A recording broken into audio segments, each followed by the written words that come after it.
Hey everybody, it's Chainsaw Reacts back once again with another reaction. Today, guys, we're checking out the Season 6 premiere of The Flash. This is really, really exciting.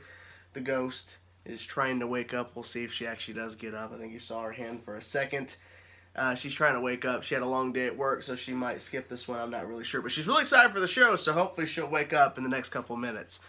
But I'm really excited for Season 6 of The Flash. We have a new showrunner. He's been on the show for a little bit. I'm not exactly sure his past credits on the show up to this point, but now he is the sole showrunner. And just the way he's been talking, because I've heard a couple of interviews around Comic-Con and at the Comic-Con panel, the way he's been talking and just some of the trailers I've seen, because I've not seen all the trailers and all the marketing for Season 6 leading up to this point, but just seeing everything that I've seen so far, hearing some of the interviews by him, it sounds like he's going to be bringing a fresh, hopefully a kind of fresh new take into the season, and to kind of rejuvenate, rejuvenate the show in a sense, because I feel like the past two seasons have had some good moments and some bad moments and some okay moments. It sounds like he knows what he's doing, so let's see how he actually does it. Because we'll hopefully get a good indication of Season 6 and maybe how the show's going to be a little bit maybe back to Season 1, Season 2, kinda. Because that's what I've seen kind of the marketing and just the way he's been talking. It sounds like he's going to be going back to hopefully Season 1, Season 2, which I think was the peak of the show. And so I'm really excited. And we have Bloodwork for the first half, then Crisis, and then a second villain that's going to be, I guess, introduced after Crisis in the second half, and everyone's assuming it's Red Death. A version of Red Death, not the actual comic book version adapted to the TV. It's going to be a different person entirely under the mask, but this is very exciting. So anyway, guys, here we go. The Season 6 premiere of The Flash. Let's go.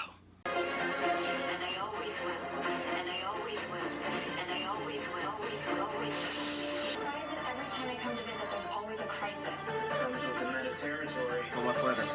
Crisis 2, the word. What?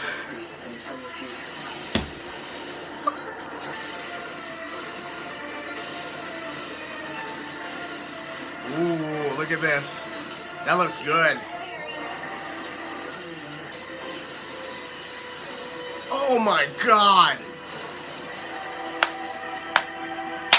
Dude, this is the opening.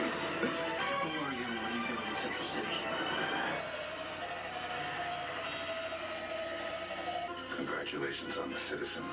Yeah, well, you know. Also, cookout? Why was I not invited? What kind of bullshit is this? Besides, I still gotta tweak the mainframe, and I can't do that without. Every time. My tablet. When I was 7, I skidded out pretty badly. Love Like she Bloodwork. bought me for my birthday. Your hands are so cold. Are you alright? Yeah, sorry, I'm fine. Okay. Must be pretty Needed to save that. What the hell? You know, not everything that's here is garbage. Everything here is garbage! I hate garbage! Okay. Let's go. Ghostbusters will see. What are you saying? Iris was attacked by... Yeah. A fracking black hole.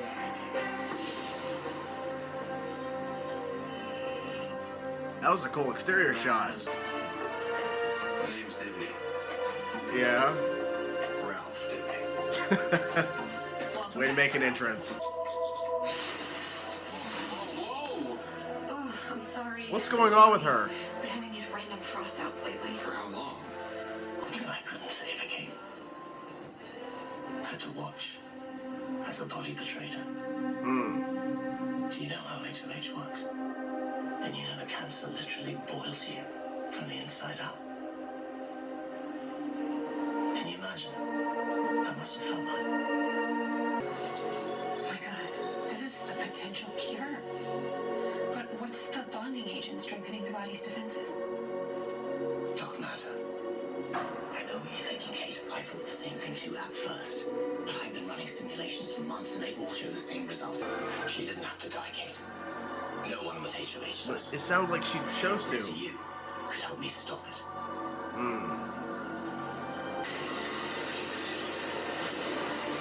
An even bigger black hole, I think.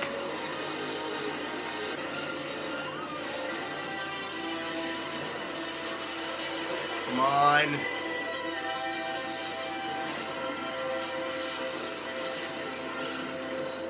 Oh, I think I got sucked in. The whole city could be in danger. Why did this thing show up? Seems like it. The hole's getting bigger, so I'm surprised it hasn't killed anybody I yet. think I know who can tell us. Time to call some aliens. He built this in his garage. Aliens? Nothing but trash. What a legend. He's turning it on.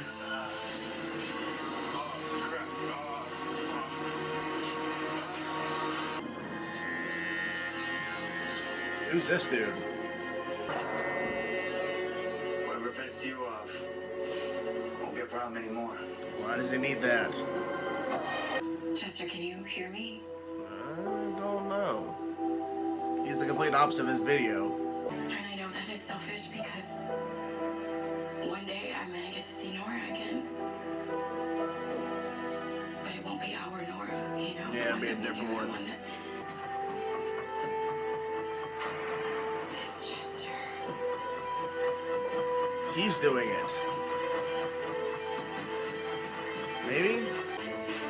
If we destroy it, we're gonna kill Chester too. Conundrum. You're looking at a map of the negative ionic energy inside the black hole. Watch what happens when an energy pulse travels along its tendrils. The black hole is the other half of Chester's mind. It's his consciousness. Huh. Cisco, I know where you're going. You know, we already have a way of beating this before it gets any bigger. We're not discussing this. You think I like saying this? I don't. But if we don't find a solution for this and find one now, we're gonna have to make a choice down the line, and it's either gonna be Chester or it's gonna be everyone in Central City. I'm not losing anyone else. It's your turn. We gotta talk. I know that, but you are afraid of living. Thomas's death, the funeral, what happened to Jitters, all those things happened to Caitlin. Interesting. I'll never get over this. There's no support group for what we're experiencing. Nora needs it. You know, she needs it to come accept us. Well, she can always get her own suit, like a different one. Jesus. There's a cousin. The gravimetric forces will crush you to a subatomic size within seconds. That's not gonna happen. The speed force is 1,000,000,000 times stronger than any gravimetric force. Even if you do survive, We'll see. we don't have a way It's of kinda keeping risky. Chester's mind. Our Nora. She can still help us. Oh my god, our backup gauntlet. Cisco, it's still here. Oh. That gauntlet's gonna have the filament we need. Ooh.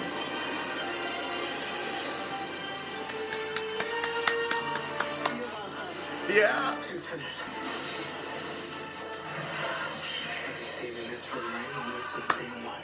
Oh my god. The guy coming in and out of a black hole. Yeah.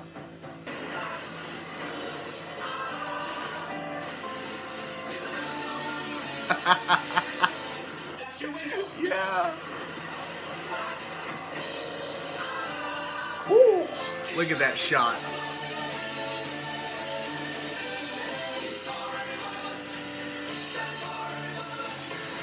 It never occurred to me that you might want to live a life. That's why I never Talking to offered to let Frost. you drive. Not because I think you're only good in a fight. Life coach. First things first, the name Killer, it's a little bit too much. Yeah, cut that Have out. you thought about it?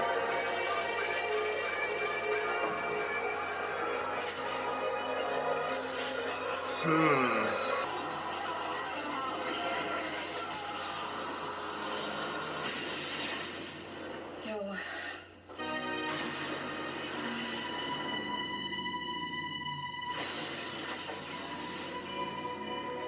Oh shit. you destroyed it. You destroyed Nora's message. Unfortunate side effect.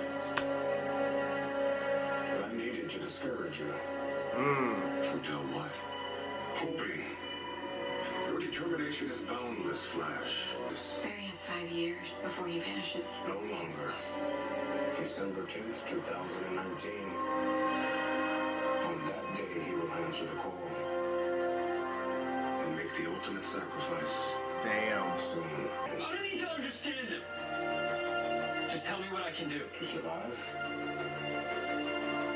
you can't. Oh. In order for billions to survive this coming crisis, the Flash must die.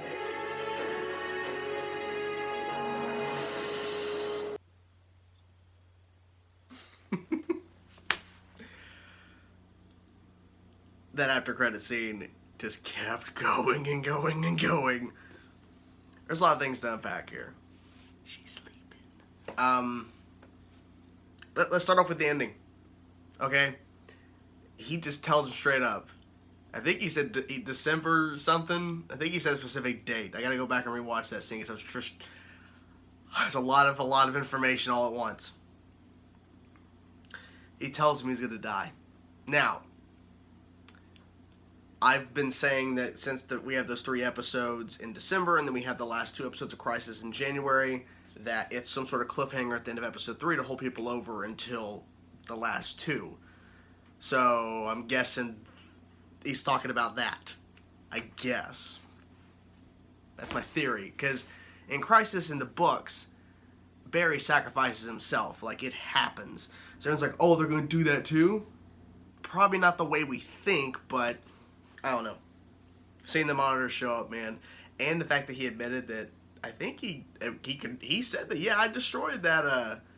He destroyed, yeah, because he was saying how I destroyed it to so you guys don't have hope, because this he's like, this Earth. I think he said this Earth is gonna be fighting for all Earth. So I'm guessing all the heroes are gonna be joining Earth 1. I guess the Monitor's gonna be bringing a bunch of heroes from other Earths to Earth 1. I guess that's gonna be the Earth that fights against Anti-Monitor.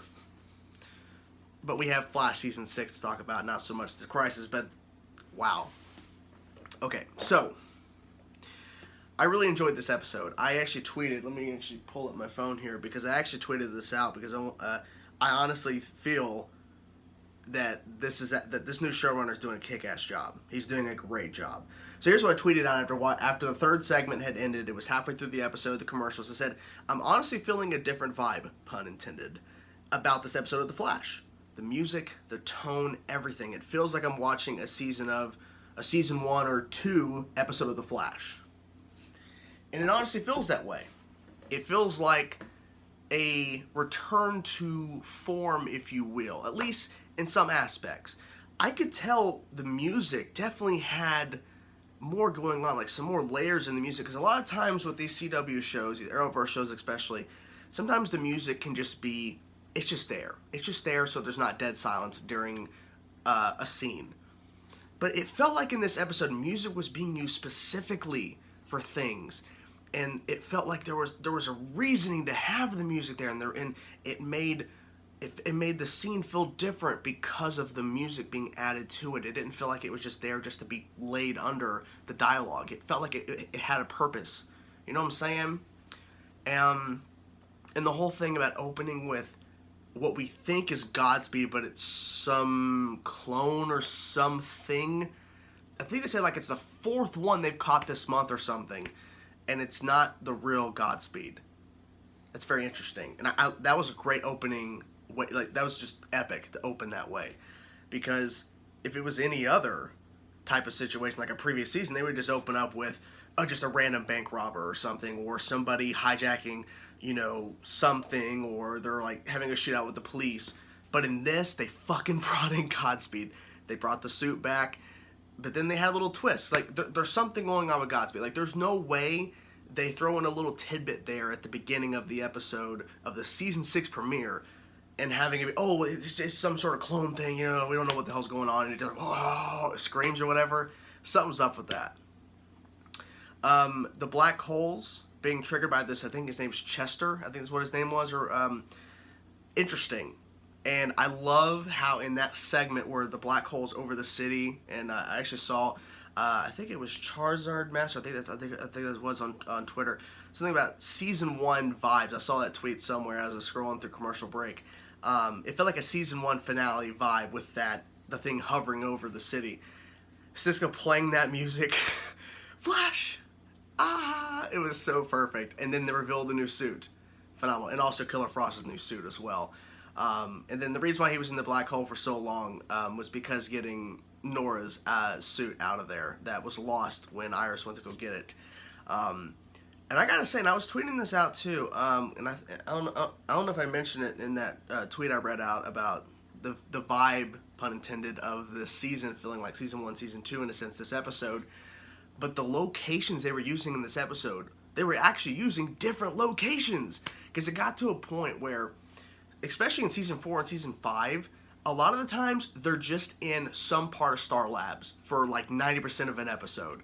And in this, there was a pretty good variety of locations, especially the backyard of the house having a grill, cookout or whatever. That's pretty cool. I'm glad that they did that. And yes, they see jitters and all that kind of stuff, but it was cool to see some different locations. And that definitely got me intrigued to see where else new we're going to be visiting and getting out of Star Labs being there, constantly being the thing they go to for scenes.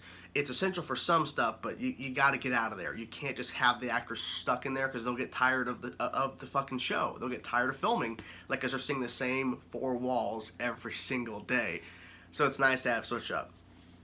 I like the introduction of Ramsey, aka Bloodwork. I like how when they introduced him, he's at his mother's funeral and giving this really, really touching speech about this woman we've never met, and we're now meeting him for the first time. And then when he goes to CC Jitters to meet up with Caitlin, who finally took him up on his offer for a coffee or whatever, it was all for, you know, his own gain. It wasn't actually to be with a friend. He's like, no, she was a coward. The whole speech was a lie or whatever. And then he bought that weapon off that guy at looking over, I think, his mother's grave, and then ejected it into him. And then the percentage of cancer, whatever, marker or whatever, it went down. But then we saw what was happening. So clearly, it backfired. And they're not wasting any time, and it's because the fact that the Bloodwork is not going to be a main season villain throughout the whole season. He's just going to be the first half, up to Crisis. So they're not necessarily rushing, but they're not wasting any time doing the whole thing where, okay, for a couple episodes, like 4 or 5, the first 4 or 5, we're going to be seeing this guy. Is he good? Is he bad? They got right to just revealing, oh, okay, he's a touching, loving son missing his mother who just died, to no, she's full of shit. She's a coward and all this kind of crap. She didn't go down fighting. Now we see his true side almost immediately. So I'm definitely intrigued to see more of that. Iris had a lot more to do this episode, which I'm glad, because a lot of times Iris gets pushed to the back for the most part in most episodes, but I like that she was more in the forefront, and her and Barry are still dealing with Nora, and I'm glad that they're still addressing that, and like that's not going to go away, because they could have easily, after 4 months had passed, just not really talk about it. But I'm glad it's still being thing, because it's a major thing. It's their kid, and then the whole fact that, yeah, when we do eventually get Nora, it's not going to be the same Nora, and that is true. And it is what it is. It's the timeline. But well, based off what the monitor's saying, they're not going to get Nora at all. But we'll see. We'll see about that. Anything else? Oh, well, Caitlin and Killer Frost were kind of having this thing where Killer Frost didn't want to come out, and the new suit looks amazing for Killer Frost. And now it seems like she's going to try to live her own life. Killer Frost is going to have a life, in a sense. So I'm curious to see that, but maybe Ralph's not the best person to work with on that, but whatever. But overall, this is a really, really good episode, and I'm definitely excited for the continuation of this season. I'm feeling a different tone. I'm feeling more hype, more excitement for this season based off this episode, because it just felt like a return to form in a sense. I'm curious to know what you guys thought about this episode. Let me know in the comment section below, guys. I'm curious to hear your thoughts about this episode. And are you excited for season 6 as much as I am? Let me know in the comment section below, guys. Talk to you guys soon. Peace out.